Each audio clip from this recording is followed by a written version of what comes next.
오늘 바울과 실라가 옥에 갇혀서 그리고 결국은 그가 옥터가 흔들리고 옥문이 열리고 사슬이 풀어지고 그랬을 때 간수가 회개되는 놀라운 일이 오늘 일어나게 됩니다.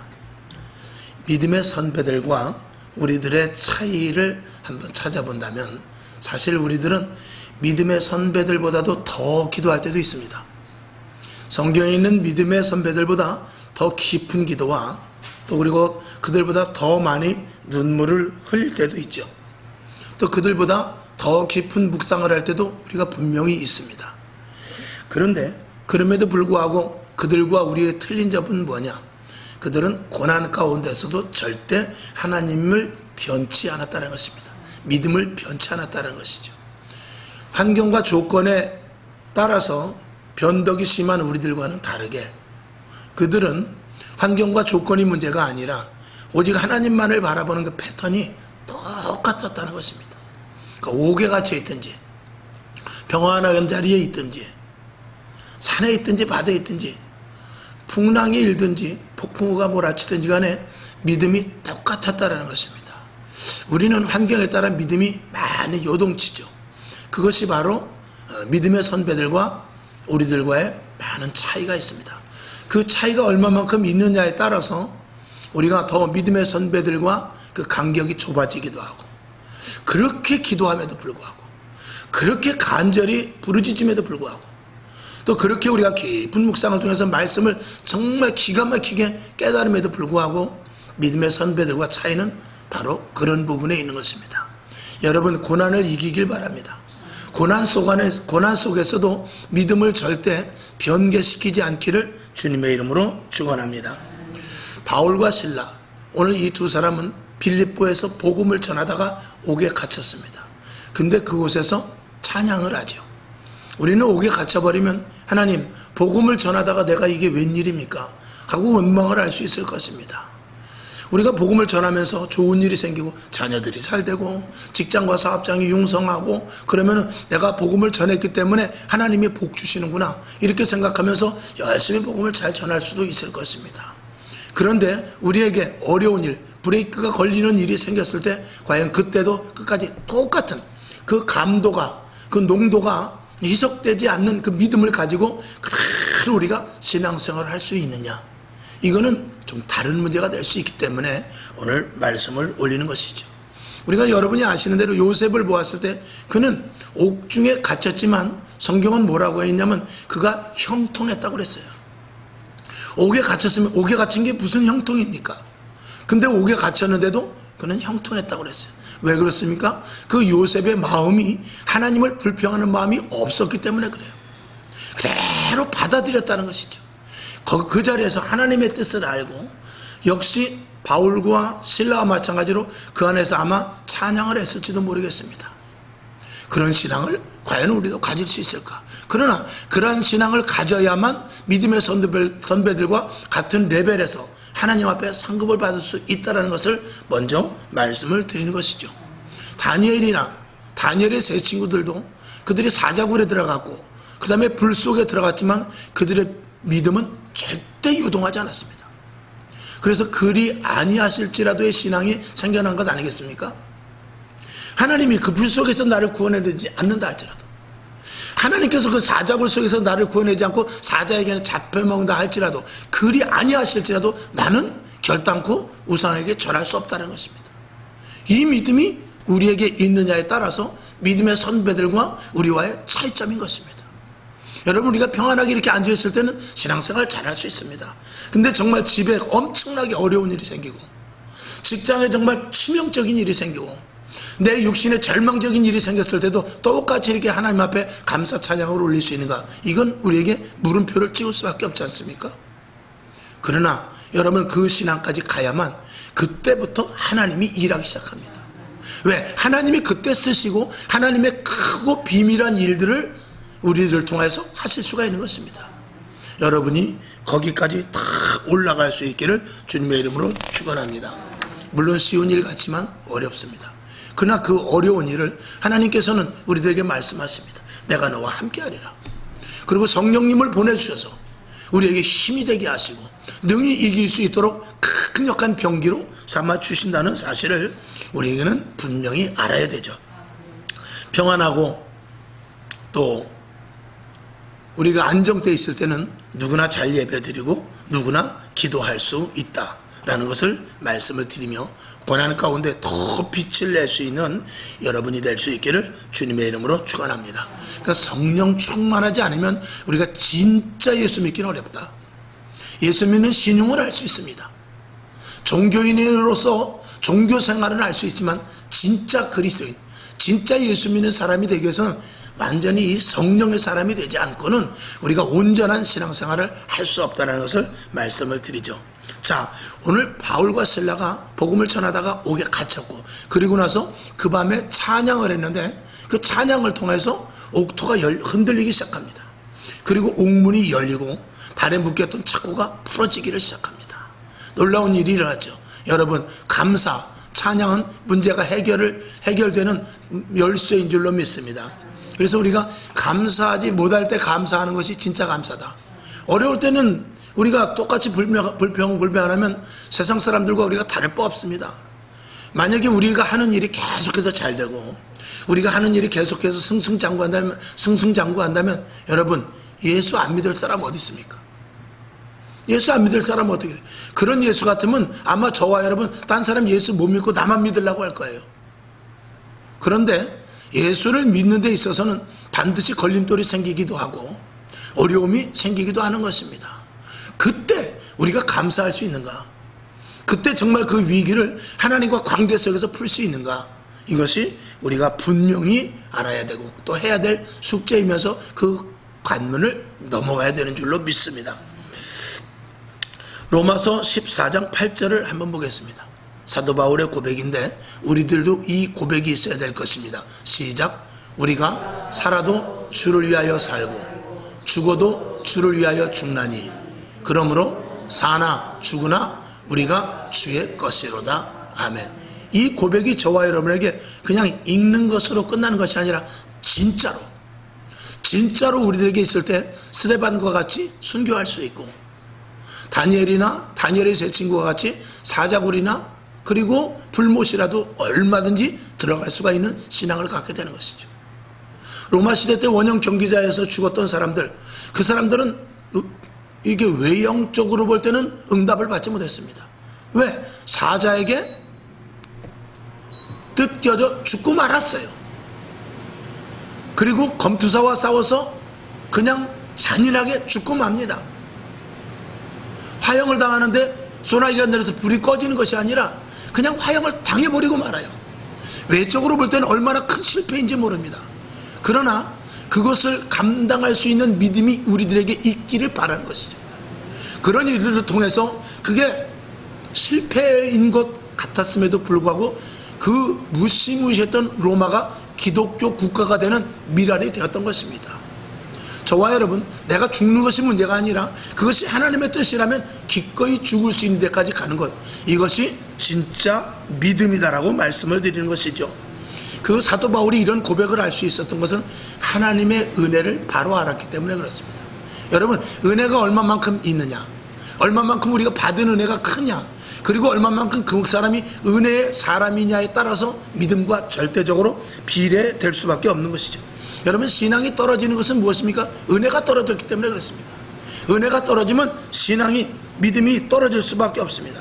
그러니까 은혜가 떨어지면 신앙이 떨어지고 믿음도 떨어지고, 그리고 은혜가 떨어지면 자연적으로 무엇이 떨어집니까? 감사가 그치게 되는 것입니다. 은혜가 떨어질 때 불평과 불만이 생기고 오해와 게으름까지 생기게 됩니다. 여러분, 은혜를 계속해서 채울 수 있기를 주님의 이름으로 축원합니다. 은혜가 떨어지면 큰일 나는 것입니다. 오늘 감옥에서 바울과 실라가 찬미했고, 그리고 그 찬미하는 그 놀라운 일들 속에서 할 수 없는 일을 했기에 하나님께서는 할 수 없는 일을 해주십니다. 아멘. 우리가 할 수 없는 일을 해야 하나님이 우리가 할 수 없는 일을 해주십니다. 아멘. 오늘 아침에 매일 양식에 나간 대로 기도하는 사람은 죄를 이길 수 있습니다. 그러나 죄는 기도를 방해하게 합니다. 그러니까 기도하면은 우리가 죄에 대하여서 이겨낼 수 있지만 죄에 속해 되면 기도가 그쳐지게 되는 것이죠. 이건 굉장히 우리에게 중요한 말씀입니다. 우리가 기도가 끊어지지 않고, 즉 은혜가 끊어지지 않을 때 우리는 하나님께서 하시는 놀라운 일들을 발견할 수 있다. 불평과 불만 속에서는 절대로 하나님이 일하실 수가 없다라는 것을 말씀을 드리죠. 그래서 감사하고 찬양을 했더니 뜻하지 않은 일이 일어납니다. 옥토가 흔들리면서 지진이 일어났고, 그리고 옥문이 열려지는 놀라운 역사가 일어났죠. 발에 묶였던, 손에 묶였던 사슬이 풀어지게 됩니다. 우리는 대개 그랬을 때 그 옥을 나가면 됩니다. 응답으로 알고. 근데 사도 바울과 실라는 그렇지 않았습니다. 거기에서 하나님께 강하게, 오늘 설교 말씀 제목과 마찬가지로 하나님께 강하게 붙잡힌 바 되어서 그 옥에서, 야 이제는 옥에서 나가면 되겠구나, 이건 하나님의 응답이다. 저와 여러분 같으면은 옥문이 열려버리고 사슬이 풀려버리고 막 지진이 나면은 하나님 감사합니다, 우리에게 이렇게 내가 하나님을 찬양하고 찬미했더니 하나님 응답 주셔서 감사합니다. 그리고 그 옥문을 유유히 빠져나가면서 하나님께 영광을 올렸을 것입니다. 근데 바울과 실라는 그렇지 않았습니다. 여러분이 오늘 성경 보신 대로 오히려 거기서 나가지 못하고, 여러분 거기서 나가고자 하는 그 마음이 얼마나 많았겠습니까? 하나님의 응답이 분명했고요. 근데 그는 나가지 못합니다. 왜 나가지 못했냐? 그거는 하나님 앞에 붙잡혀 있기 때문에 못 나간 것입니다. 여러분, 하나님 앞에 붙잡힌 사람은 어떤 환경과 어떤 조건 속에서도 하나님의 의도와 하나님의 뜻대로만 움직이지 내 생각과 내 계획대로 움직일 수 없는 그런 모습이 되어버리고 맙니다. 여러분, 저와 주의 종은 하나님 앞에 온전히 붙잡혀야 됩니다. 그래서 이 주의 종이 변덕 부리면 큰일 납니다. 어떤 때는 내 생각대로 설교하고, 어떤 때는 하나님의 말씀대로 설교하고, 만약에 이러면 큰일 나죠. 여러분도 마찬가지입니다. 여러분이 만약에 응답을 받았다고 칩시다. 어떤 큰 응답을 받았을 때 그 응답 이후에가 중요합니다. 오늘 바울과 실라는 이 나름대로 옥토가 흔들리면서 이 옥문이 열려지는, 그리고 사슬이 풀려지는 일들 속에서 그는 응답을 받은 것입니다. 그런데 응답 이후가 중요합니다. 응답 이후에도 하나님 앞에 끝까지 붙잡힌 바 된 사람이, 이 사람이 진짜 하나님의 사람인 것입니다. 대개 보면은요, 우리가 기도를 하다가 자녀들을 위해서 기도합니다. 하나님, 우리 자녀들이 대학에 좋은 데 가게 해주십시오. 그리고 대학을 가게 되면은 그 다음에 기도를 멈춥니다. 우리나라에, 좀 죄송합니다, 제가 단편적으로만 이야기하죠. 다 그런 건 아닙니다. 대개 고등학교 때까지는요, 밤 12시까지 기도해요. 근데 이 학생들이 대학교만 가면 어디로 가냐? 그때부터는 술판으로 나가게 됩니다. 우리나라 대학교에 이게 가장 큰 문제입니다. 대학교 되면 모든 것이 완성된 줄 알고, 사실은 거기서부터 인생의 첫 시작이거든요. 그런데 대학 때 거의 다 망가집니다. 기숙사에서 망가지고, 홍대 앞 놀이터에서 망가지고, 다는 아닙니다. 물론 일부를 말하고 있는 것입니다. 그런 좋지 않은 그 문화, 대학 문화 때문에 공부 잘하고 열심히 하는 아이들까지 망가지는 경우를 우리는 왕왕 보게 됩니다. 여러분, 대학생들 축제 가봅시다. 그 대학생들 축제는요, 고요하고 그리고 멋들어지고 고상하고 그런 축제 없습니다. 다 대학생들이 벌거벗고 나와서 춤추는 축제밖에 없어요. 그리고 술 먹고 술 파티로 끝납니다. 다라고는 제가 말씀드리지 않습니다. 거의 그래요. 그게 무슨 대학생들, 그래도 앞으로 대한민국을 짊어져 나갈 대학생들, 정말 가장 중요한 시기에 그런 일들을 하는 말이죠. 그래서 거의 보면은 이 믿는 자들도 그렇습니다. 우리 믿는 분들도 자녀들이 대학 가면은요, 군대 가고 대학 가면은요, 그때부터 슬슬 탈선을 하기 시작해요. 고등학교 때까지 교회 잘 다녔던 애들이 대학교 가서 탈선하기 시작합니다. 군대 가서 탈선하기 시작합니다. 그게 무슨 이유입니까? 이런 것들이 우리가 어떤 한 과정을 이루었을 때 그 다음 단계에 있어서 더욱더 하나님의 깊은 뜻을 우리가 바로 헤아려 나가지 못하기 때문에 그런 것입니다. 문제가 해결되면은 대개 보면 그때부터는 문제가 해결될 때까지는 주여 하나님 뜻대로 하시옵시고, 하나님 이 문제를 해결해 주시옵소서, 그리고 전폭적으로 하나님께 맡기는데, 문제가 해결되면 그때부터는 모든 일들을 내가 주도적으로 해나갑니다. 이게 문제인 것이죠. 여러분, 사도 바울과 이 실라는 문제가 해결이 되었어요. 옥문이 열려버렸습니다. 활짝. 근데 그때부터 하나님의 의도, 하나님의 뜻을 따르기로 시작하는 그런 하나님 앞에 온전히 붙잡힌 사람이었다는 것을 오늘 말씀을 드리는 것입니다. 요셉은 총리가 되었지만 총리로 만족하지 않았어요. 총리가 됐지만 총리가 되어서 그 나라를, 애굽이라는 나라를 7년 풍년 7년 흉년을 얼마나 잘 치리했는지 모릅니다. 근데 그의 목적은 그것이 아닙니다. 그때부터 하나님의 일을 시작하기 시작했어요. 그래서 형들을 불러오고 자기 아버지를 불러와서 형들에게 오해를 풀고, 당신들이 나를 판 것에 대하여서 두려워하지 마시오. 이건 하나님의 철저한 계획 속에 이루어진 일입니다 하면서 아버지와 형들을 안동시키게 됩니다. 그게 어디서부터 이루어집니까? 하나님 앞에 요셉이 온전히 붙잡힌 사람이었기 때문에 그런 거예요. 그렇지 않으면 내가 이제 하나님 감사합니다, 내가 하나님을 믿고 끝까지 견뎠더니 총리가 되었군요, 감사합니다. 그리고 그때부터는 자기 의도대로 신앙생활을 하게 되죠. 그랬던 사람이 사울 왕입니다. 사울 왕이 왕이 되기 전까지는 얼마나 하나님 앞에 순종하고 겸손한 사람이었습니다. 근데 왕이 되니까 그때부터는 자기 뜻을 펼쳐나가기 시작하죠. 여러분, 우리가 하나님 앞에 기도하여 응답받고 난 이후가 더 중요한 것입니다. 은혜 받고 난 이유가 더 중요한 것입니다.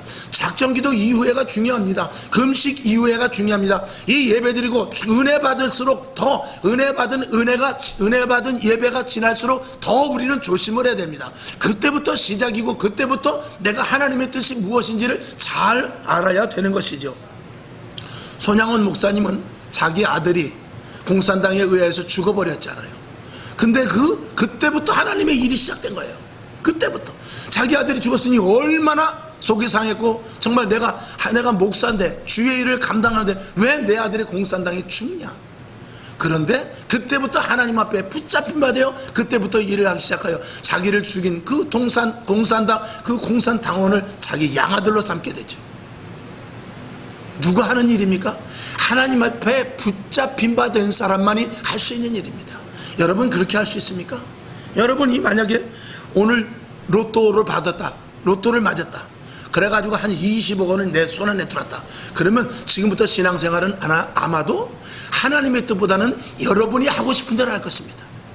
목사의 말이 그때부터는 아마 들리지 않을 것입니다. 죄송합니다. 여러분을 함부로 그렇게 제가 판단해서 미안하지만 그럴 가능성이 농후합니다. 왜 그렇죠? 그게 인간의 본연의 심리입니다. 영화 콜링을 보게 되면은, 여러분 지난 한 2, 3년 전에 한번 우리 교회에서 봤어요. 영화 콜링, 그 유튜브에 검색해보면 콜링 나와요. 영화 콜링을 보게 되면은 그는 정말 볼만합니다. 콜링을 보게 되면 그 자동차 판매원으로 하는 사람이 정말 너무나 얼마나 순박하게 하는지, 다른 사람들은 조금씩 거짓말도 해가면서 파는데 이 사람은 너무 순진하게 하니까 팔지를 못하는 거예요. 한 대도 못 팔아. 한 달 동안 남들은 20대 30대 파는데 한 대 팔기도 하고 못 팔기도 하고. 그러니까 맨날 위서부터 쫑코가 나오죠. 근데 그 소문이 알려지면서 정직하고 신실한 판매왕이다, 판매자다 라는 그런 닉네임이 딱 붙어서 방송에 나가기 시작하는데, 그때부터 그 사람에게 그 중고 자동차 매매를 하려고 하는 사람들이 얼마나 많이 밀려오는지 자동차 판매왕이 돼버립니다. 그는 응답을 받은 것이요. 근데 그때 그것을 다 내려놓고 아프리카로 선교를 하러 갑니다. 이게 하나님의 사람이에요. 여러분, 이런 신앙은 세상이 감당할 수 없는 신앙입니다. 이런 신앙을 저와 여러분을 가질 수 있습니까? 하나님은 그때부터 일하기 시작하는 거예요. 근데 우리는 그 이전에 이게 일이 완성됐다고 생각하고 내가 하나님의 뜻을 이루려고 하는 그 시작부터 우리는 내가 하기 시작합니다. 이게 문제죠. 신앙은 좋은 일을 찾아가는 것이 아니라 하나님이 원하는 일을 찾아가는 것입니다. 열심히 하는 것이 아니라 바르게 하는 것입니다. 이게 우리에게 있어서 굉장히 중요하죠. 그런데 그런 일을 하기 위해서는 반드시 하나님 앞에 붙잡혀야 됩니다. 하나님 앞에 붙잡히지 않고는 언제든지 내 생각, 내 계획, 내게 주어진 환경을 따라갈 수밖에 없는 것입니다.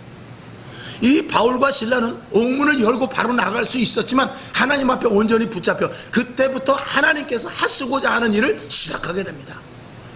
자기를 묶어두었던 자기를 지키고 있었던 그 간수를 구원해내는 놀라운 역사가 일어납니다.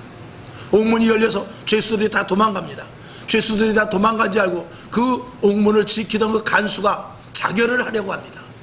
죄수를 놓쳤으니 그 당시 사형을 당하니까 자결하라고 할 때 바울과 실라가 큰 소리를 부릅니다. 우리가 여기 있느니라. 그랬을 때 그가 감동이 돼요. 어떻게 그럴 수가 있습니까? 나도 예수를 믿고 싶습니다 하고 그 간수가 예수를 믿게 되는 놀라운 일이 일어나게 되죠. 그 간수 하나를 하나님께서 구원하시기 위하여 바울과 실라가 거기 들어갔다고 해도 과언이 아닌 것입니다. 여러분, 내가 고난 가운데 있지만 내가 하나님의 미랄이 되어서 땅에 썩어져 죽을 때 다른 사람을 살릴 수 있다는 것을 우리는 알아야 됩니다.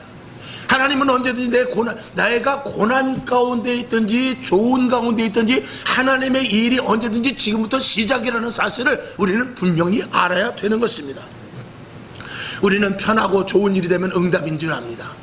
그리고 옥에 갇히고 고난이 당하면 이건 응답이 아니고 하나님께서 이거는 내가 잘못을 했든지 하나님께서 뭔가 이거는 잘못된 것이다 라는 것으로 생각하기 쉬우나, 우리는 편하고 좋은 일을 따라가는 것이 아니라 하나님이 기뻐하시는 일이 무엇인지를 알아야 되죠.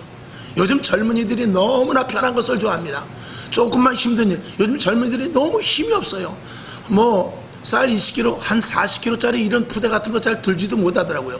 점점 머리는 커지는데 힘이 하나도 없습니다. 힘은 써야 생기는 것이거든요.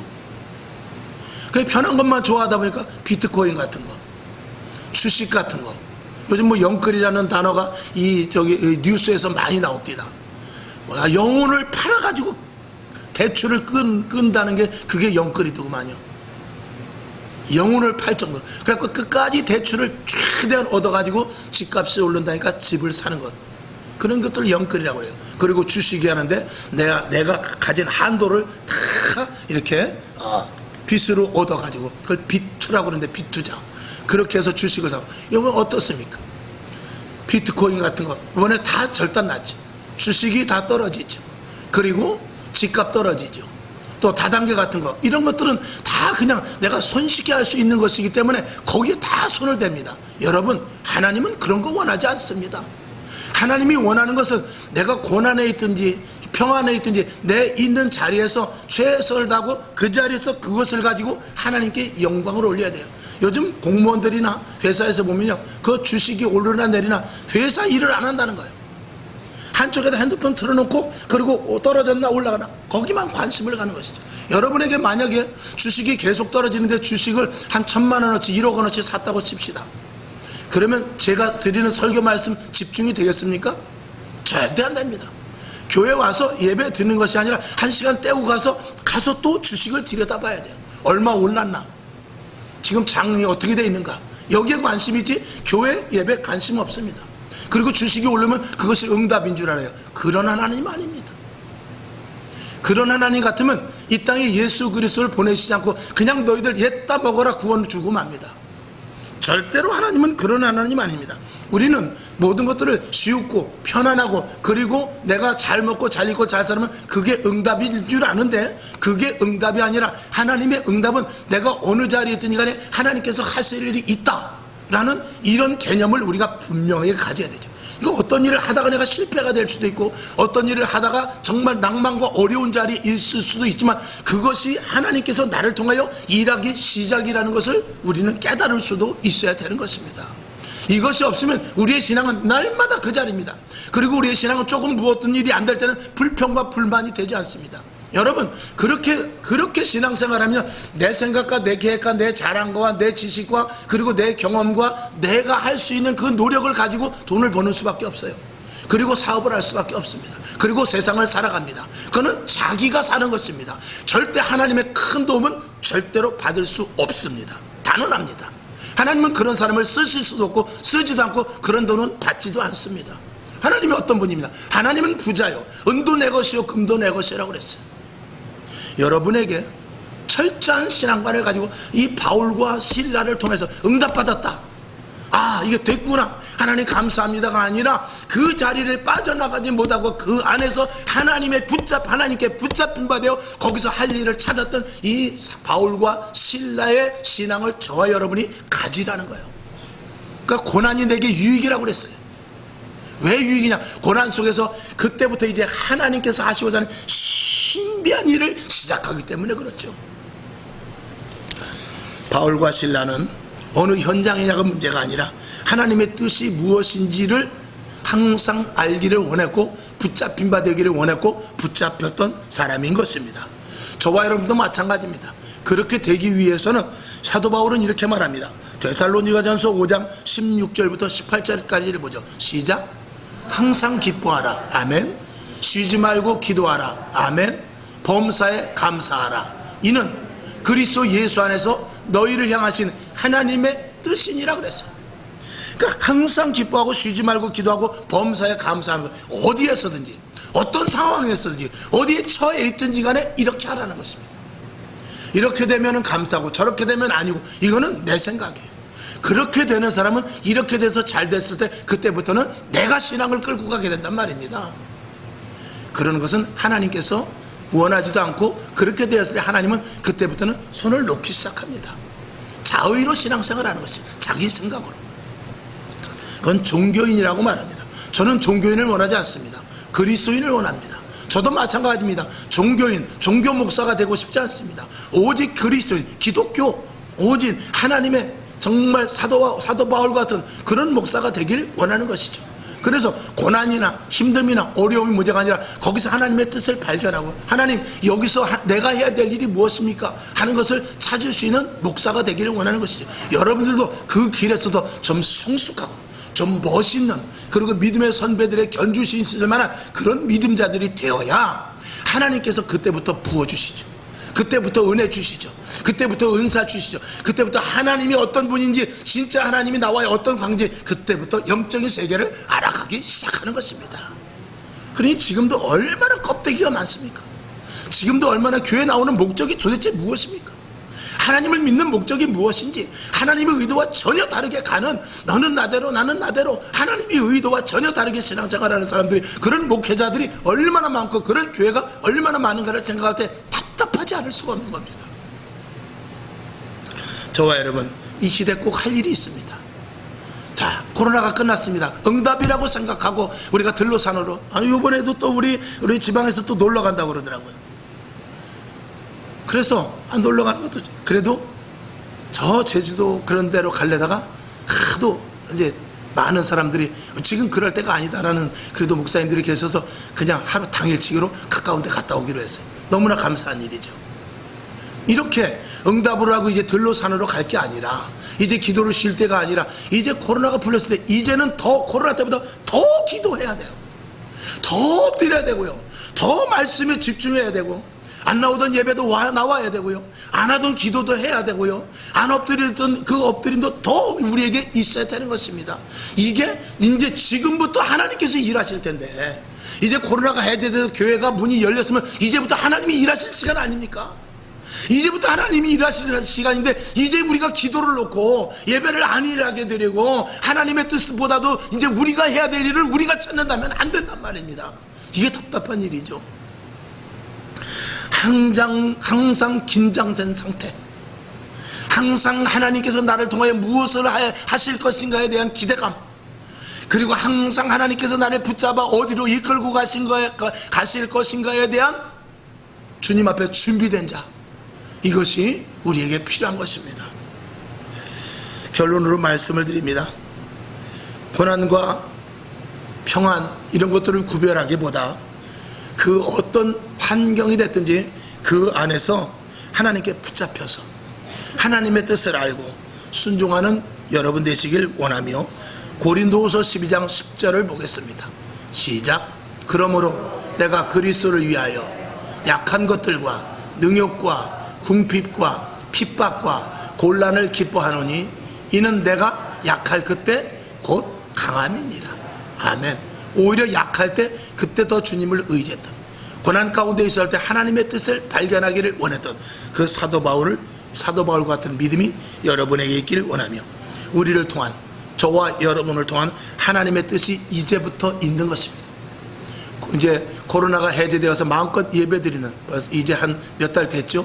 이제는 우리가 해야 될 일이 있다라는, 이제는 초집중, 하나님께 집중하고 말씀에 집중하고 이제는 다른 것 하면 안 됩니다. 하나님의 뜻이 무엇인지만 집중하여 우리가 알아 기도하고 최선을 다하는 여러분 될 수 있기를 부탁드리며, 이번에 우리 이경호 권사님께서 집중하여 한 달 동안 3시간 작정 기도를 했습니다. 너무나도 절묘할 때 잘했다라고 생각합니다. 그래야 되는 것입니다. 그래야 하나님께서 무슨 일을 좀 하셔도 하지, 누구를 붙잡고 일하겠습니까? 누구와 일하겠어요?